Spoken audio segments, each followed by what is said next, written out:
Thanks for tuning in to this week's edition of the Brett and Matt Show. As always, he's Brett, I'm Matt, and this week we're going over the NFC East and the NFC South. So with that said, I mean, we'll dive into the NFC East, I guess, to start things off. So, I mean, there's kind of some interesting news making way this last week. Some of it got blown a little bit, probably out of context. RG3 saying that he feels like he's the best quarterback in the league. Probably got blown out of context a little bit. I actually don't have a problem with what he said.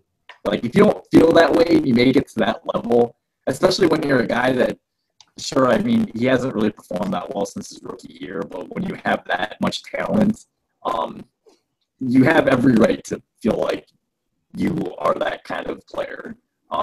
Now, I guess saying that to the media maybe wasn't the smartest decision, but... See, the problem, I think, is because he clearly has a lot of stuff to work on, right?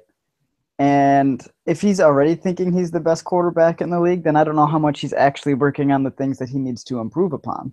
You know, he's already got, like, yeah, I'm already the best. You know, like, I don't need to work on all that other stuff. I don't need to take as much criticism. I'm not reflecting enough to make myself actually better if you already think that you're at the top.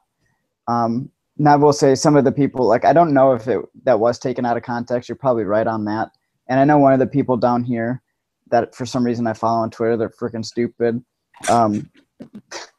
It's like they retweeted or they put what he said in quotes and then retweeted the thing talking about him being injured. And I was like, those aren't even related. Like, you can be a really good player and still get hurt. So, but some people every year. Exactly. Aaron Rodgers does it every year. Some sort of Come injury. On, Brett. Not that obviously RG3 is not on that level, but that's still the point is people I think are taking the amount of hate a little far, but at the same time I do have to question, his commitment to actually getting completely better. Now, obviously he's there, he's putting in work, he's way more committed probably to football than I've ever been at anything in my life. But at the same time, that's just a question that I have based on what he said. Seems like a fair statement. And then staying in the same division, another quarterback, Eli Manning, said he believes that he deserves to be the highest paid quarterback in the league. He's drunk. He's drunk. I will say this, though. I will say, it's the same thing I said about Russell Wilson. It's more about your ability to leverage in negotiations. Like, if he can talk the Giants into giving him the most money of any quarterback in the league, then good for him, I guess. Yeah, but that's got to be a hard sell, right? Like, you haven't even been in the playoffs in a few years. Like, the last time you went to the playoffs, I think you won the Super Bowl, which was, 2011, 2012. So it's been 3 seasons since they've even made the playoffs. You can't give the quarterback leading that team the most money in the NFL. That's a pretty big argument the team probably has. Of course, then if you're Eli, you're like, well, this is the other thing with quarterbacks is, well, who else do you want instead of me? That's true. And obviously that's also the big issue here is that these teams get stuck and they're like, well, like, now what do we do? Like, we don't have him. Like, I have no idea who the backup is in New York. And I'm not a huge Eli Manning fan, but I would guess they are significantly worse. Where'd Ryan Nassib go? Or is he in Buffalo? Oh, yeah. He's in New York. Is he? Oh, so you're going to put the faith of the franchise in that guy, huh? No, probably not. What I do is I just make sure I got everybody else signed first, and then I'm like, all right, Eli, this is all the money we got left. That's probably an awful idea. You should probably take care of the quarterback first, but it would make absolutely no sense for him to get paid top money. And not top money, but cashed in. He did. Joe Flacco also cashed in the year after he won a Super Bowl, not 3 years after he won a Super Bowl. Yeah, that's a good point. Ravens didn't have much of a choice there. Nope. And then what else we got in the we got Dallas and we got Oh, the mad scientist, Chip Kelly. What do you think of what's going on up there in Philly? I think I'm a huge Chip Kelly fan, so I'm biased. So my opinion is probably skewed a little bit, but I don't know. I like Chip Kelly a lot. I don't care what people keep saying about him. And still, for whatever reason, okay, so the guy likes things run a certain way, and Bill Belichick doesn't? Why does no one throw him under the bus?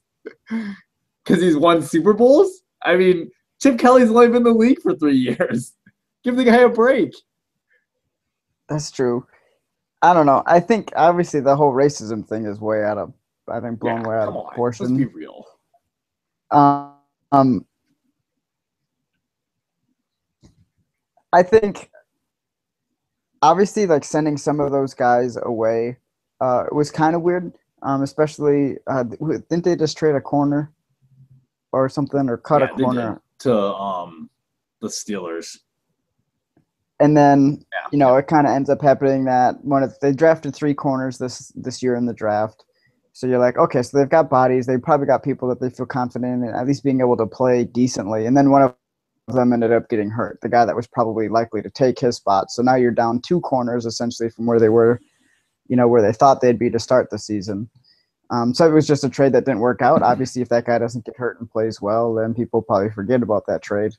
You also need to have Kiko Alonso play well. But they did, I think, actually somehow manage to upgrade the running back spot from, Shady McCoy to Murray, right? They have Murray, they have Ryan Matthews, they have Darren Sproles still. That's a pretty crowded backfield. And then, they got rid of Macklin and drafted that Nelson Aguilar guy, and they still have Jordan Matthews. So, Brent Selleck, they got some weapons. That offense should still be really good, I think, as long as Bradford there's no reason that offense won't be a top 5 offense. For crying out loud, when Sanchez was leading the quarterback for a while, they still finished in the league in I don't know, for sure top 10 at least, probably up there near top 5, I bet, though. They were, I don't know, and I think that's why he's so confident in that he probably honestly doesn't care what quarterback he has running his offense because he just feels like he can design a scheme good enough that he'll make it work. I don't see anything wrong with having a coach that wants the kind of players that he wants. If you don't fit his system, I don't see anything wrong with getting rid of someone if they don't fit your locker room personality, they don't fit your system. It's a business. I don't know what else to say. That's just my thoughts, I guess. That's true. I do wonder about Macklin, though, right? Because obviously, I think Macklin was coming off his best season. Like, it seemed to be a good fit. He was. He also wanted a lot of money. Fair enough. Is he making more than? Dude, he's making bank. Chiefs paid him a lot of money. True. And then, obviously, what do you think of what's going down in Dallas? In Dallas. Other than Des Bryant getting punched in the face at a joint practice, which was freaking hilarious to watch. Yeah, well, that blew up too. I mean, yeah, I mean that's kind of the big thing that was going around in Dallas. I feel like those fights are a little ridiculous. I don't know. I just don't think they're necessary personally. They're just, I think, more about guys that are smaller name trying to get their names mentioned, and I don't know. But do you think joint practices like that are stupid, or do you think that they're kind of fun and gets you away from where you need to be, and it's up to the guys to just not be assholes? I actually think they're a good idea. I mean, we had scrimmages when we played football and stuff in high school, and that kind of stuff. I don't see anything wrong with it. It kind of gives you, I guess, as a player, an opportunity to hit someone that you're not lining up against every single day. So that's kind of nice. And both the Patriots and Saints, Sean Payton and Bill Belichick both told their guys, hey, this isn't going to be acceptable, so don't do it. And they didn't have any fights that I saw anyways. So, come on, guys, just be a little smarter about this. Makes some sense. And then I mean, I don't really have a whole lot to say, I guess, about Dallas necessarily. Other than that, I want to reiterate, I did like what happened with them in the draft. I think they got 3 first-round talents total out of that, including, Collins, the offensive lineman, who they didn't even use a draft pick on. And they've focused on the defense, which was a big weakness. Probably, obviously, the biggest weakness since they had leading rusher, I think, in the league, and Des Bryant, Tony Romo, Jason Witten, all these guys on offense making plays. So I think Dallas could actually be improved from where they were at last year, despite losing Murray. Sure. If Tony Romo plays like last year's Tony Romo and not previous year's Tony Romo, and yeah. So I guess we'll go into our NFC East predictions. I guess I will start. The team I have winning the division, and I think they're going to finish. I guess we didn't say records last time, but I'm just going to say the Eagles. I'm picking the Eagles to win the division. They've gone 10-6 and 10-6, and I think maybe, boy, it sounds weird saying that they might go 11-5, and do better with the guys that they traded. But yeah, I expect the offense to still be explosive. I think it's going to be fun to watch DeMarco Murray play against his old team 2 times. That'll be fun. And behind a pretty solid offensive line and scheme that was, I think, the number 1 graded offensive line run blocking, at least, from Pro Football Focus last year. So he's actually upgrading. He is, and he's where McCoy likes to dance around. Murray's a one-cut kind of guy. He should fit really well in that system, and yeah, I don't know. I think the Eagles are going to win the division. Yeah, so that's why I have finishing first. I'm actually going to go status quo here. I'm going to say Dallas repeats as division winner. We didn't agree. Close. Didn't agree. See, everybody, we don't always agree. We can have a disagreement once in a while. I mean, I don't know, man. Like, I think that their pass rush is going to be improved. With Randy Gregory, the defensive backfield, and should be improved with, hopefully, their first-round pick with Byron Jones. And they even have an improvement despite having one of the better offensive lines in run games. Maybe if Collins beats somebody out, I'm not sure if we're at that level yet, but that just is another improvement along the line, if he's better than, whoever they've had. So, yeah, man, I like what they did, and I think they should be a little bit more solid up front defensively, which will help them out overall. Nice. Number 2. Oh, I'm picking Washington. I'm just kidding. That would be insane. Not picking the Reds. God, I almost want to. I gotta pick the Cowboys. I kind of like to pick the Giants just for fun, but I think the Cowboys they're too talented not to finish good, and not to probably make the postseason. So, I mean, if they don't win the division, they'll sure as heck be in it for the wild card, I would think. But yeah, I'm going to pick the Cowboys at number 2. I'm going to go Philly as number 2. And I do like them. Like I said, it's going to be close with them and Dallas, I think. Really, the Giants, to me, would be the wild card, the dark horse here. Because Eli is, despite me saying that he's not worth top money, had one of his better seasons. He did. Victor Cruz should hopefully maybe be healthy in play, to go along with everyone else that they have offensively as weapons, right? So, I mean, he could even have a better season or at least equal season. But despite that, one of his better seasons, they still only won 6 games last year. So I think it was 6. So it's kind of hard for me to, make them too much of a jump, but they've got to be better than Washington, right? Like, Washington's trash. Yeah.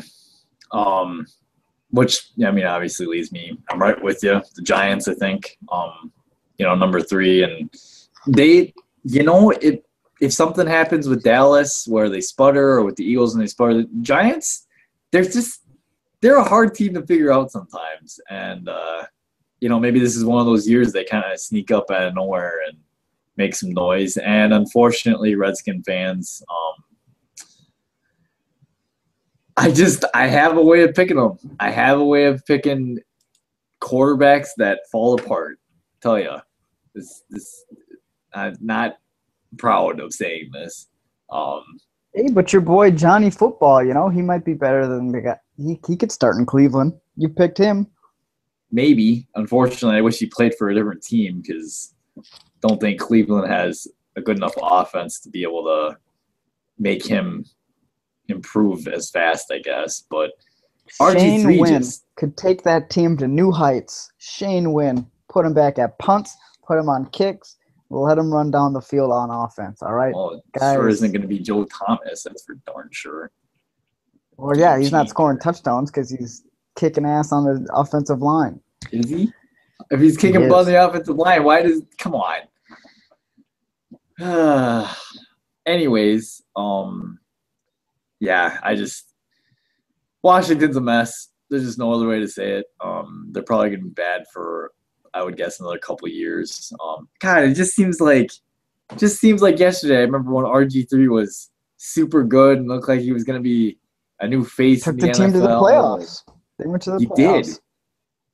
Shanahan drove his freaking knee into the ground along with my hopes and dreams. All right, so there you have it for the NFC East. We both got Washington and the Giants 4-3, and then we flip-flopped the top there. I've got Dallas winning it, where Matt has Philly taking the title. And do you think they're good enough to get one of the top 2 seeds, or you still think that still should be like a Green Bay Seattle thing?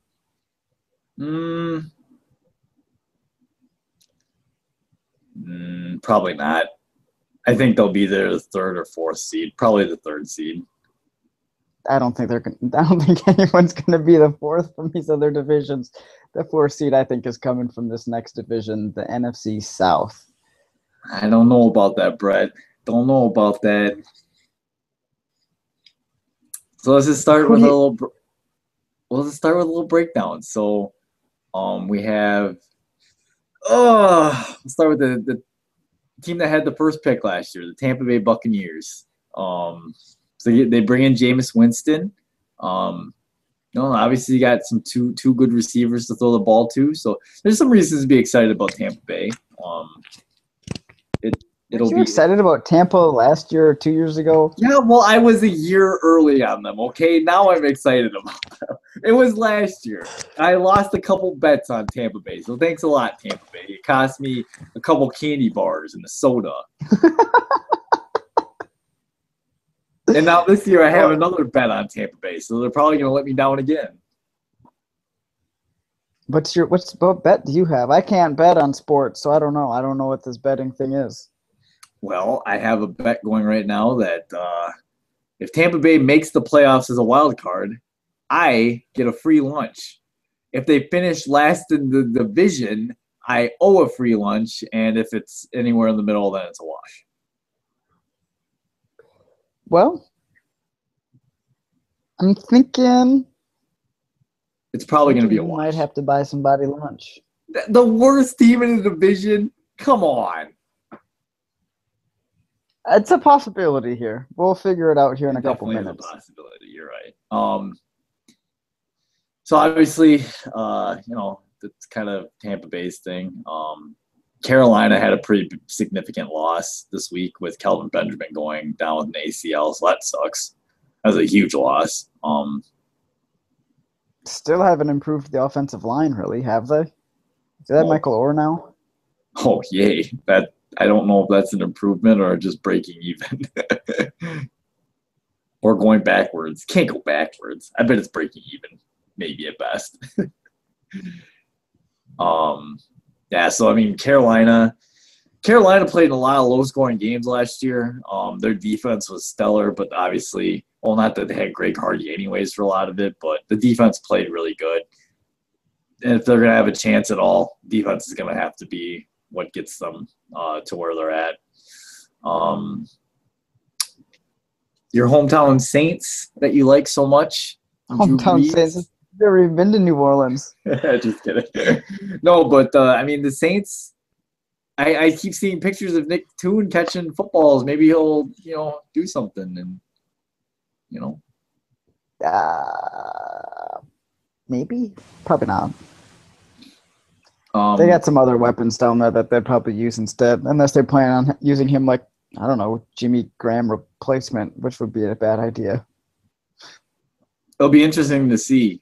Jimmy Graham was a pretty big part of that offense the last how many years, and now with him gone, sure you can put another tight end in there, but it's hard to find someone that athletic and with that kind of ability. So that'll be interesting to see how that transitions. I feel like Drew Brees has kind of had a couple down years lately. Like I feel like he's turned the ball over a lot. But I mean, you still got Sean Payton, and maybe it's a bounce back year for Drew Brees. He's been. I think it's overblown a little how much he's decreased. Now he's obviously not as good as he was, say, 3-4 years ago, but he's still probably top 10 guy. Oh, okay, top 10. I think you'd say top 5. Isn't be like, okay, come on. which is still good enough. But Colson's a little bit older. Obviously, they don't have Pierre Thomas, who's a free agent right now, so it's going to be Mark Ingram's show, maybe. Do they also have, what's his name, Curry Robinson? Is he down there? Because he's been, pretty solid as well. So, and they upgraded the offensive line, in that trade for Jimmy Graham. So maybe they'll be a little bit more of a running team. I haven't gotten to see their first preseason game. Not that preseason means anything. I feel like they always pass the ball a lot in preseason. Everybody does. So it's kind of hard to get a feel for really what kind of offense teams are going to be running. But, I mean, you still got Breeze, and I think that you could have a stronger running game despite Pierre Thomas being gone, just because the offensive line should hopefully be a little bit better. And I kind of really like the running backs that they have. So offensively, I think they should be okay for the most part. Sure. And then last team in the division, the Atlanta Falcons. New coach, bringing in new defensive philosophy, kind of try and bring some of that Seattle swagger to Atlanta. And the offense, you still have Matt Ryan, still have Julio Jones. Your boy Tevin Coleman is there. They have a pretty big need of the running back spot. So, gosh, I wish I could have saw some of Atlanta's game. The defense obviously – looked all right in the first preseason game. They made Marcus Mariota, gave him a little awakening to the NFL, although Mariota ended up finishing all right. He only missed one pass, which happened to be an interception. Hey, everything he throws a catchable ball, all right? You know what sucks though, Brett? I really like Marcus Mariota too, baby. I think you'll be okay on that one. I think you'll be okay there. I just put the quarterback jinx on him. He's probably going to be terrible now. Do you notice all the quarterbacks I like, Brett, are running mobile quarterbacks?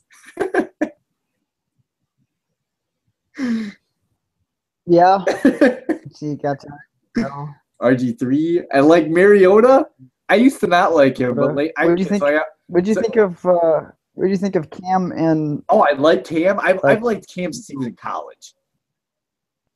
You didn't care for Tebow necessarily. I didn't like Tebow as a pro prospect. That's true. I was never a Tebow guy. He's okay. I don't hate him, but I was always been a big Cam supporter, like Cam Newton. I actually used to really dislike Mariota. In fact, I rooted against him while you rooted for him in the national title game. I remember. What? What do you mean? What? You and Kyle wanted Oregon to win, and I wanted Ohio State to win. No. False. You're spreading lies. Are you sure? I'm pretty sure that's one of the ones. Positive. Slander. I was getting a lot of heat when I was making fun of Mariota against Ohio State. I'm pretty sure you were part of that. That's because I liked him as a pro prospect, I think. I don't think I was saying let's win the game. I just, I still like him. At the time I liked Famous Jameis more. Well, now I changed my mind. I like Mariota more. You saw the 40 times at the combine, and all of a sudden your mind flipped. Well, I started watching highlights and started realizing, oh, this guy's awesome. He's like a better – he's like a more accurate Colin Kaepernick. Doesn't have the same arm strength as Colin Kaepernick, though. Mariota's got a good arm, but doesn't have that kind of arm strength. No, Cap has got an unbelievable arm. As far also, as just Mariota might be – I mean, Cap's fast, but I don't know. Mariota just looks like he not quite of a long strider. So it just looks like he moves a little quicker, I guess. I don't know. I think they ran about the same combine 40 time at the combine. Yeah, those two and Russell Wilson actually all ran about the same. The one guy who was significantly faster was RG3. Yeah, and he can't throw a ball, so it's not. Well, that's not technically true. RG3 has very good arm strength, and it can actually throw it very well. He can't. Now he can't. Can he stay healthy? No, but can't stay healthy. Do you see that hit DeAndre Levy put on him? By the way, whoo! Honestly, that was probably a very beautiful hit. Other than that, it happened to one of your quarterbacks. That was textbook hitting the quarterback on the throw. That was textbook. Yeah, it's too bad he didn't do that at Wisconsin ever. He did a great job until his senior year, where nobody liked the Brett Bielema. I think I don't know. Brett, I'm just saying, Brett Bielema called out the seniors for poor leadership after that season. Is either him, Casillas, or Matt Shaughnessy. Went in like the 4th round. He's a 3rd round pick, I think. I don't know. I'm just making stuff up. Anyways, though, so back to the NFC South. So, who do you have winning the NFC South? Probably the worst division in the NFC. Atlanta? Come on! Are you serious? You're kidding me. No, I'm gonna stick with Atlanta. I'm picking Atlanta. I don't even That want was to pick supposed Atlanta. to be my awesome pick. I'm picking Atlanta. And when you were gonna say the Saints, I was gonna say, well, Brett, they don't even have the best quarterback in the division. Come on.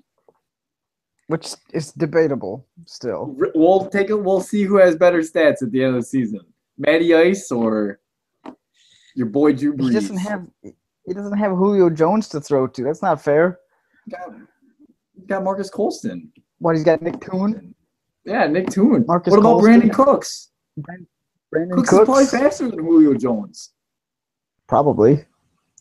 Which size for size probably isn't really that much of a comparison, since Julio is a much bigger person and is still almost as fast. All I know is if Julio Jones is healthy, and regardless how you feel about Matt Ryan, he's a much above average quarterback, Brett. Come on. He is above average, barely. I mean, I guess if you're putting that average group at, 12 to 18 or something in the NFL there. So I would say he's somewhere between 9 and 11, 8 and 11. So let's see. So we both have Atlanta winning the division. Number two. So hard to pick because I'm still picking Tampa last. Outside of them, everyone was so very average. These next 3 teams, well, even Atlanta, to be honest, but this whole division is kind of close. Like, everyone stinks. I really want to pick the Saints because I like Drew Brees better than I like. If Cam's offensive line, I don't know. If Cam's offensive line and Kelvin Benjamin didn't go down, I think I would pick Carolina number 2. And I still almost think they could just because their defense. Their defense is legit. Like, that linebacking group is solid. Wait, what? I thought you didn't like Luke Kuechly. I said the linebacking group. It also includes Thomas Davis in there. And it includes Shaq Thompson, too. Is that guy's name? Mm-hmm. Which was a weird pick. That was a very weird pick. I don't know how they're going to use him. No idea how they're going to use him. But they tie? Can we say they tie? No? Okay. I got to pick this. I'm picking the Saints to finish second. Just can't do it. I think we're just going to go in agreement, the whole 4. Just list your 4, and I'll just nod my head. Okay. Number 3, Tampa Bay, baby. No, okay, we're not in agreement. Tampa Bay is going to beat out Carolina is going to finish last. Sorry, Carolina fans. You have a franchise quarterback, but just Cam isn't going to have the weapons to throw the ball to. He might get hurt or banged up because he's got a terrible offensive line. Defense will be good, but no offense is going to really hurt. And Yep. Picking Tampa Bay. Finished third. Oh, well, we'll disagree then. I'm just saying Carolina, and I'm going Tampa last. I mean, that offense, did it get worse than? Oh, it probably did get worse than last year because they don't. Well, they don't have Calvin, but they picked up They have Hedgen Funchess Jr., who they brought back. and Devin Funchess they drafted. Yep. Greg Olson they still have. They got Jonathan Stewart still, J. Stu Beef, as I call him. J. Stu Beef. I mean, yeah, that offense is kind of brutal, but I don't know. I just don't trust Tampa with a rookie quarterback right now who likes to turn the ball over. And who doesn't wear his own contacts. Come on, you got to be able to see where you're throwing. I know college was fine, but for fuck's sake, put something into your eyeballs. Get some rec specs back there. Something, man. You need to see what you're doing. Defense is he's got a pretty incredible memory, from what I heard. So, I don't doubt that. Don't doubt that. His football IQ should be pretty high. It seems like he's well ahead of most rookies as far as football understanding. So, I mean, he's got a chance to be good. Both the top rookies this year will actually pan out to be okay. That could be fun. Dude, and they got Gerald McCoy at tackle, right? So they got some really good pass rush up the middle defensively. I don't know how well the rest of that defense is playing. Levante David's one of the top linebackers in the game. He has been for a long time. I'm glad he finally got paid. So, I mean, they'll be good. It's just, I don't know, man. Somebody's got to, like I said every week, somebody's got to be last. And they're also average and mediocre. I'm just going to stick with the team that probably should continue to be the most average and mediocre. If this is up to you, well, I guess it's not technically true. Never mind. Just figure out what I was going to say. I guess we did change the division outlook versus the way the teams finished last year. So there is that. Yeah, but we both are in agreement, at least with Atlanta. I can't believe you picked Atlanta. I thought you hated Atlanta. Reasons to not like Atlanta: new defense, new coach, new offensive system for Matt Ryan. Dude, but I think that defense is going to be better. They're gonna the front. Defense is terrible. They've invested in that front the last couple of years. Hey, they've changed defenses the last couple of years also. So, but I mean, I don't know. I like who do they have? They got the guy from Seattle, right? Dan Quinn or something. I think they got the pieces down there to at least improve defensively. And then as long as Julio Jones is healthy and gives Matt Ryan a legit number one, the guy is a beast. Probably he's got to be top 5 when healthy receiver in the game. Oh yeah, no question. There's Tevin Coleman or whoever's running. I mean, they're probably not worse than what they've had. So I mean, I just think that they improve, and I don't know if anyone else really does a whole lot. What about the Saints? Still have the same head coach. Still have your top 10 quarterback, as you call him.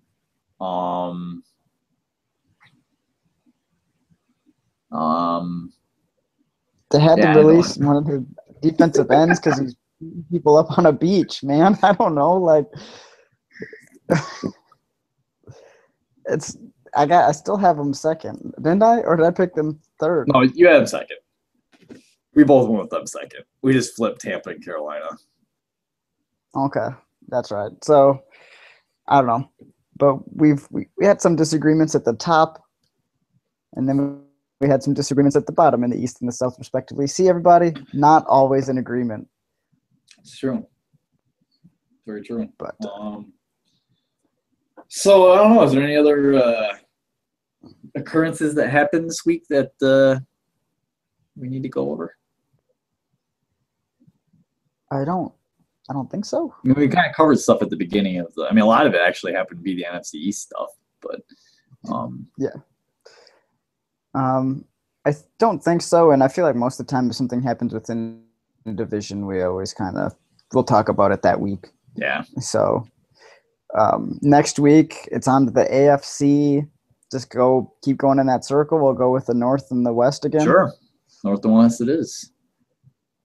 All right, cool. Until then,